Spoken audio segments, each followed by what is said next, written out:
Hoy queremos explorar los diferentes reinos o diferentes países en los cuales el nuevo rey, Carlos III, es rey o incluso es de alguna manera el líder de ese país. Es un tema difícil de abordar porque cuando uno ha tenido esas complejidades de la manera en que se armó el imperio británico, pues resulta difícil entender cómo hoy en día unos de esos son y otros no son. Cómo ese proceso de descolonización que inicia en el siglo XX hace que unos se mantengan todavía como parte del Reino Unido, otros sigan siendo simplemente como adscritos al Reino Unido y en otros donde no figura para nada. Veamos entonces primero unos conceptos que nos ayudan a entender dónde es que Carlos III es rey y dónde es que Carlos no es rey en este momento. 5 conceptos geográficos y políticos básicos para poder entender el tema. ¿Qué es el Reino Unido y las Islas Británicas? Segundo, ¿cuáles son las dependencias de la corona? Dependencias políticas y territoriales de la corona. Tercero, ¿cuáles son los territorios británicos de ultramar? Cuarto, ¿cuál es la mancomunidad de naciones? Y quinto, concepto completamente diferente, ¿cuáles son los reinos de la mancomunidad de naciones?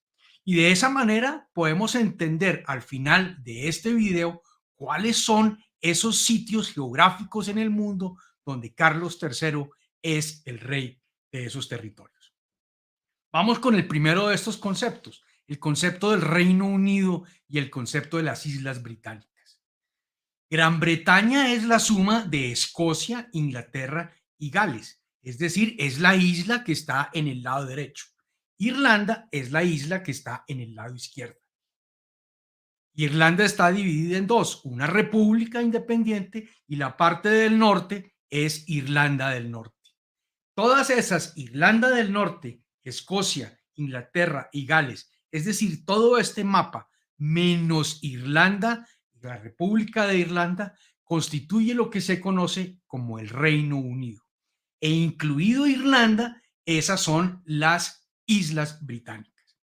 Pero se nos quedan por fuera de este análisis normalmente 3 puntos que están en este mapa que seguramente usted no nota si yo no se los resalto de esta manera. Primero, una pequeña isla que queda en la mitad entre Gran Bretaña e Irlanda, que se conoce como la isla de Man o la isla de Man con doble N. Cualquiera de las dos es aceptable. Y dos islas abajo que se conocen como las islas del canal, que son las islas de Jersey y de Guernsey. Son dos islas con características geográficas y características políticas e históricas muy diferentes. Pero si no se las señaló en el mapa, seguramente usted no las va a ver. Y seguramente hace más complejo, si las ve, explicar cuál es el tema de estas que se conocen como las dependencias de la corona. La historia primero, si nos vamos al caso de Guernsey y de Jersey, es que estas eran unas islas que cuando usted las ve en el mapa, ahí está, son absolutamente pegadas al territorio francés. Cuando los normandos, que eran de esta parte de Francia, invaden Inglaterra en 1066 y posteriormente en el año 1254 pierden esos territorios los franceses. Entonces, perdón, pierden esos territorios los ingleses y se los queda Francia. Estas dos islas deciden, no gracias, yo no quiero nada con los franceses, yo quiero seguir siendo leal al territorio inglés. Y de esa manera, a partir de ese momento, las islas de Guernsey y de Jersey son parte del Reino Unido. Pero ojo, no son miembros del Reino Unido, como tampoco son miembros de la Unión Europea, como tampoco son miembros del territorio francés, aun cuando son exactamente pegados. Usted, si está parado en un día claro desde el monte de San Michel en la Normandía, alcanza a poder divisar una de las dos islas. Ahora, hoy en día se llaman dominios, porque lo que sucede es que tienen un jefe de Estado y ese jefe de Estado es el rey de Inglaterra, pero simplemente es el jefe de Estado. Son unas monarquías independientes y el jefe de Estado en este país se conoce como el duque de Normandía, porque estos eran territorios del duque de Normandía. Estos dos, Guernsey y Jersey, tienen entonces un nuevo jefe de Estado en estos días, que no es Carlos III, el rey de Inglaterra, sino es Carlos, el duque de Normandía. Si van un día de vacaciones a una de estas dos islas y se encuentran con el rey de Inglaterra, no mencionen que están enfrente al rey de Inglaterra, porque están frente al duque de Normandía. Son conceptos completamente diferentes. Vámonos a la otra isla que tenemos en la mitad, la isla de Man, que era un reino independiente, el reino de Man, donde había un rey de Man, no un man de rey, sino un rey de Man, cosas completamente diferentes. Y este entonces después se va a integrar como parte geográfica, pero no como parte política. Es una zona independiente y tiene un jefe de Estado que se conoce como el señor de Man. Carlos Lord de Man, señor de Man. Es el mismo rey de Inglaterra, pero que cuando está en este sitio no tiene el título del señor, del rey de Inglaterra, sino el señor de Man. No el man señor, sino el señor de Man. Y cuando usted se refiere a ellos en estos territorios, cuando Carlos está en el Reino Unido, se refieren a él como Su Majestad el Rey Carlos III. Cuando está en Guernsey y Jersey, se refieren a el rey, nuestro duque. Y si está en la isla de Man, entonces se refieren a él como Lord Man. Conceptos diferentes siempre, y esa está dentro de esas precisiones y exactitudes que el protocolo y las complejidades políticas que tienen las Islas Británicas y que dejó el Imperio Británico es lo que hace que tengamos que hacer estas aclaraciones. Porque es que el Imperio Británico fue un concepto muy complejo. Es más, aparte de ser Imperio Británico, un imperio tan grande, en su momento no solamente era imperio, no solamente era Imperio Británico, sino que llega a ser una gran comunidad de naciones que gobierna el 23% del mundo. El título en ese momento ya no era el rey de Inglaterra, sino estamos hablando de que el título que se ostenta en ese momento, el rey de Inglaterra, es el de emperatriz de la India, en el caso de Victoria. Solamente hubo dos reyes que fueron tres reyes que fueron emperadores, que fueron Victoria, su hijo Eduardo VII y su nieto Jorge V, que fueron emperadores de la India. Después de eso murió el imperio de la India y la India se independizó. Pero vamos a tener el momento de mayor esplendor durante estos años de la época de la reina Victoria, donde el reino británico, el imperio británico crece de una manera espectacular. En términos de millones de millas cuadradas, miren ustedes cómo se duplica, cómo piensa a crecer y de un momento a otro empieza a caer, que es cuando viene el periodo que llamamos la descolonización. Y ese periodo se da casi que al final de la Primera Guerra Mundial, entre el periodo entre guerras, después de la Segunda Guerra Mundial y hasta los años 50 y 60, donde seguíamos todavía en ese proceso de descolonización del África. Entonces, para sustituir esto, vamos a tener que ver qué hacer. Inglaterra primero ha caído en épocas en 1783, tenía un imperio británico conformado por las 13 colonias americanas, las pierde, se levantan nuevamente, conforman otro imperio británico y lo van a ir perdiendo.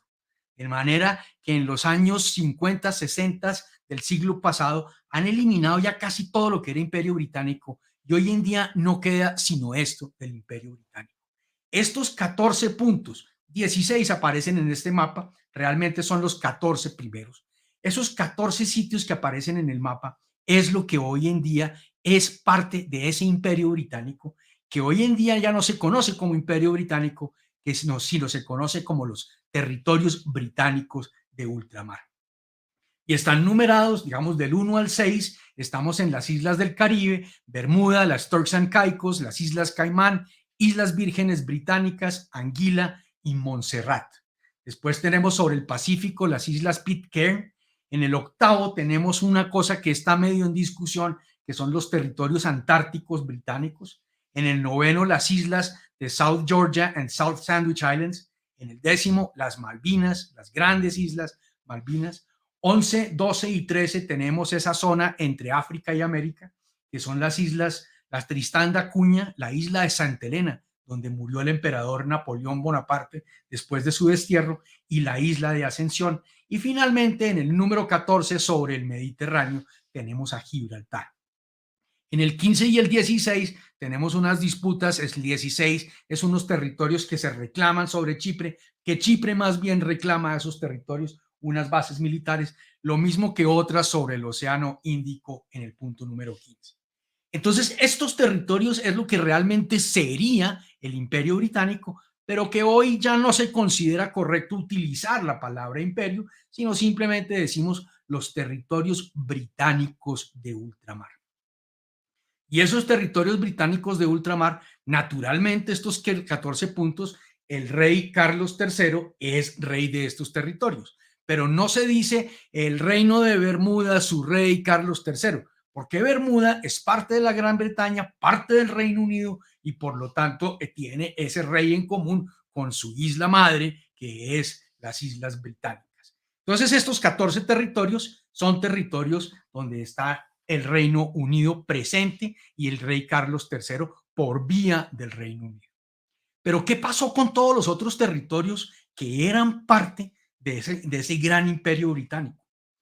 Los ingleses, en la medida en que sienten que empiezan a perder política y geográficamente y económicamente esos territorios, van a inventarse una figura que les permite tenerlos a todos cercanos y que de alguna manera esto también nos explica muchas de las cosas que hemos hablado en otras sesiones sobre el Brexit, porque es que Inglaterra no quiere estar tan cerca a Europa y Europa tampoco quiere que Gran Bretaña esté cerca a ellos.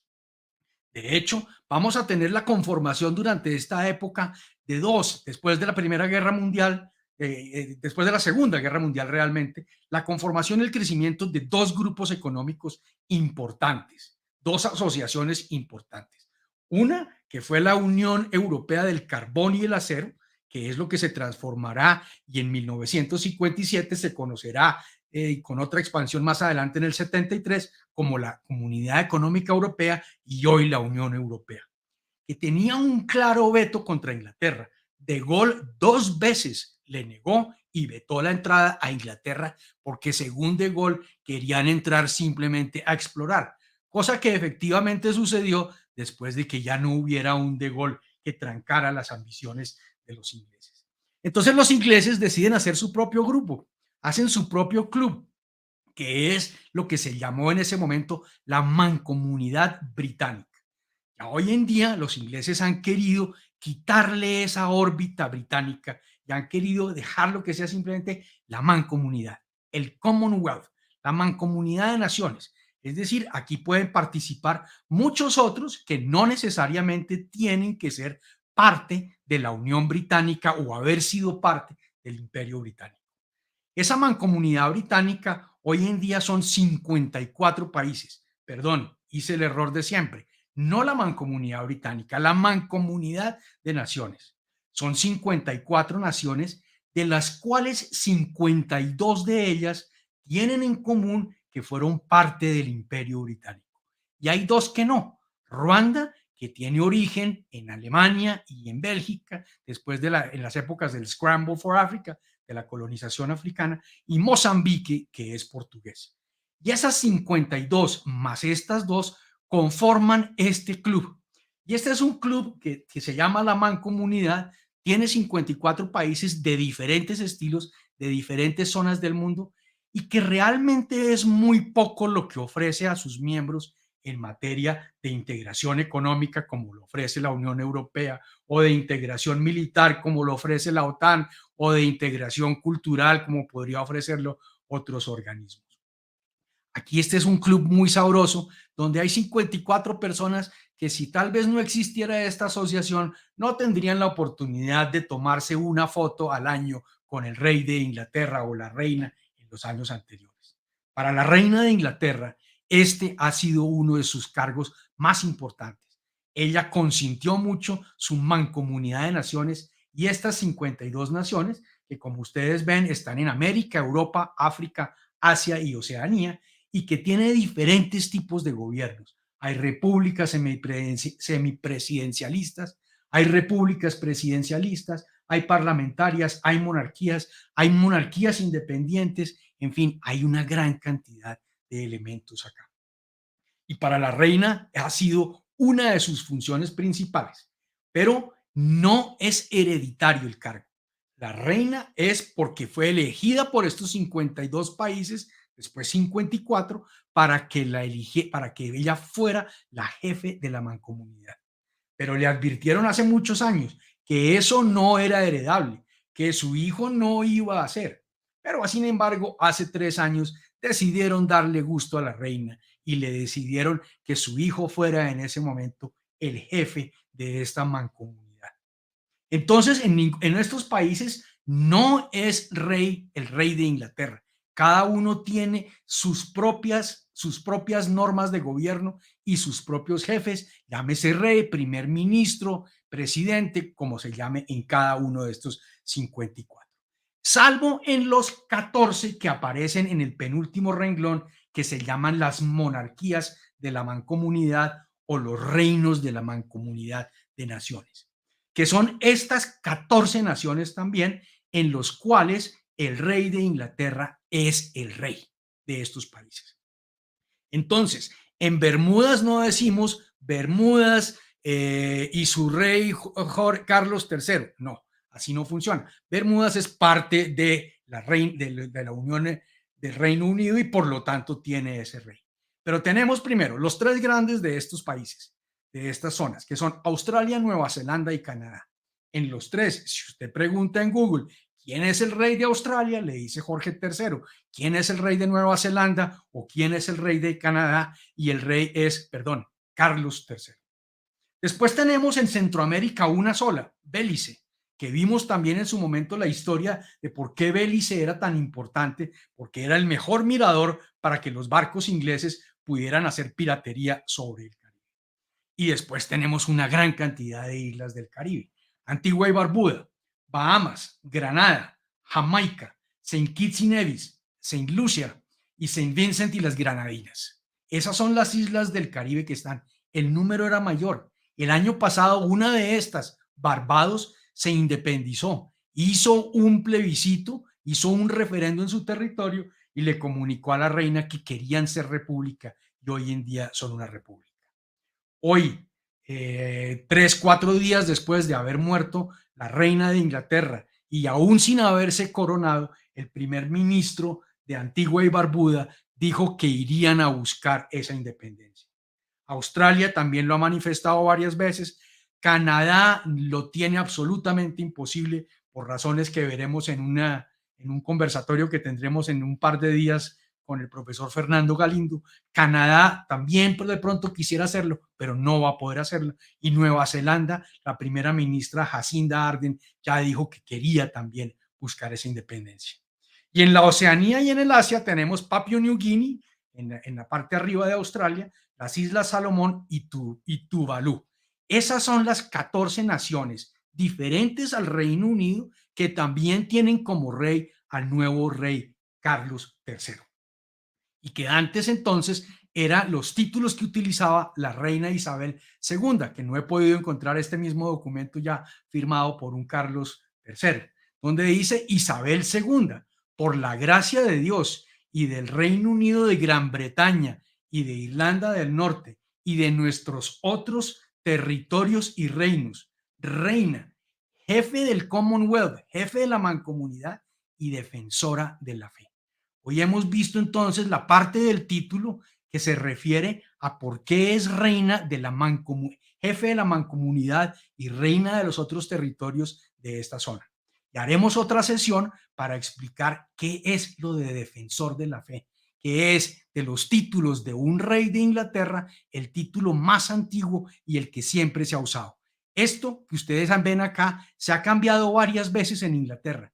Se le cambia el nombre porque ya no es, porque incluye Irlanda del Norte, porque ya antes ya no era Reino Unido, van cambiando, pero lo único que es consistente es el defensor de la fe. Lo veremos en un próximo episodio.